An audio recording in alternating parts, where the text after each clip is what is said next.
ಇಸ್ರೇಲ್ನ ಬೆನ್ ಗುರಿಯನ್ ಏರ್ಪೋರ್ಟ್ನಲ್ಲಿ ಸಂಚಲನ ಉಂಟಾಗಿದೆ. ಏರ್ಪೋರ್ಟ್ನಲ್ಲಿ ಅಮೆರಿಕದ ಹಲವು ವಿಮಾನಗಳು ಲ್ಯಾಂಡ್ ಆಗಿದೆ. KC-46, KC-135 ರಿಫ್ಯೂಲಿಂಗ್ ವಿಮಾನಗಳು ಲ್ಯಾಂಡ್ ಆಗಿದ್ದಾವೆ. ವಿಮಾನ ಲ್ಯಾಂಡ್ ಆಗುವಂತಹ ವಿಡಿಯೋ ಕೂಡ ಈಗ ವೈರಲ್ ಆಗ್ತಾ ಇದೆ.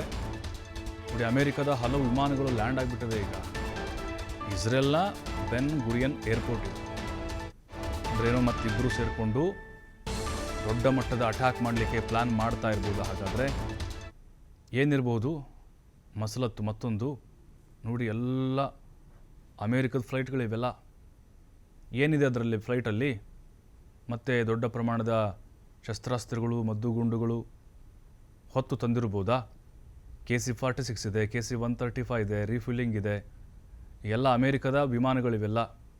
ನೋಡಿ, ಇಸ್ರೇಲ್ನ ವಿಮಾನ ನಿಲ್ದಾಣದಲ್ಲಿ ಲ್ಯಾಂಡ್ ಆಗಿದ್ದಾವೆ ಅಂತ ಹೇಳಿದ್ರೆ ಏನೋ ಮತ್ತೆ ಜಂಟಿ ಕಾರ್ಯಾಚರಣೆ ಮಾಡಲಿಕ್ಕೆ ಎರಡೂ ದೇಶಗಳು ಪ್ಲ್ಯಾನ್ ನಡೆಸಿರುವಂಥ ಸಾಧ್ಯತೆಗಳು ಕಾಣಿಸ್ತಾ ಇದೆ. ನೋಡಿ ಎಷ್ಟು ವಿಮಾನಗಳು ಬಂದಿದೆ ಅಂತ. ಅದರಲ್ಲಿ ಯುದ್ಧ ಸಾಮಗ್ರಿಗಳನ್ನು ಹೊತ್ತು ತಂದಿರುವಂತಹ ಸಾಧ್ಯತೆಗಳಿದ್ದಾವೆ.